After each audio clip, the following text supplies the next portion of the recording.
শোভাযাত্রায় আপনারা দেখেছেন গোপালগঞ্জের আওয়ামী সন্ত্রাসীরা কিভাবে তাদের উপরে হামলা করেছে, তাদের সমস্থল ভাঙচুর করেছে।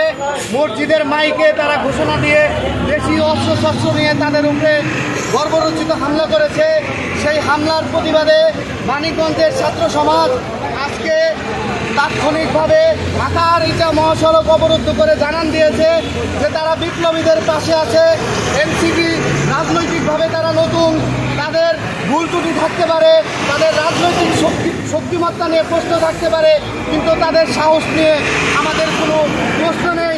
আমরা বলতে চাই তারা এগিয়ে যাক, আমরা বিপ্লবীদের পাশে আছি এবং ভবিষ্যতেও পাশে থাকবো এবং এই 24-এর গণ অভ্যুত্থানকে টিকিয়ে রাখার জন্য এই আন্দোলনের স্পিরিটকে ধারণ করে আমরা আগামীর বাংলাদেশকে বিনির্মাণ করব এবং স্পষ্ট ভাষায় আমরা বলে দিতে চাই আগামীতেও যদি এই ধরনের কোনো আপনার প্রতিহিংসামূলক এবং এই 24 পরবর্তী সময়ে আমরা কোনো আওয়ামী দোসরদের কোনো ষড়যন্ত্র দেখতে চাই, সেটাকে আমরা ছাত্র জনতাকে সাথে নিয়ে আমরা রুখে দিব ইনশাল্লাহ।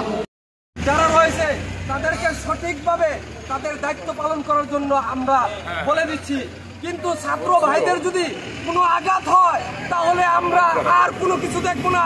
রাজপথে নেমে আমরা আমাদের অধিকারগুলো আদায় করে নিয়ে ছাড়বো ইনশাল্লাহ।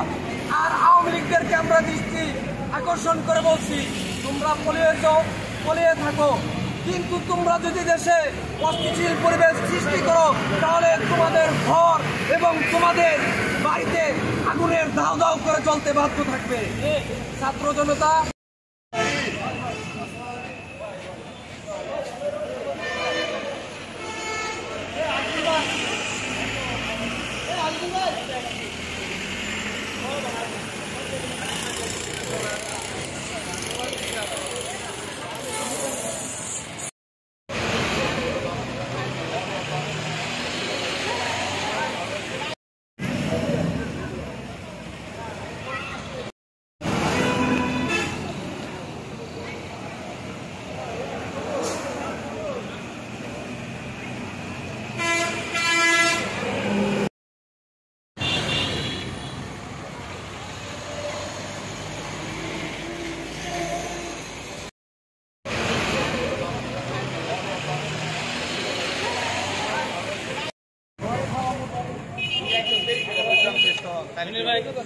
ভাই এনামুল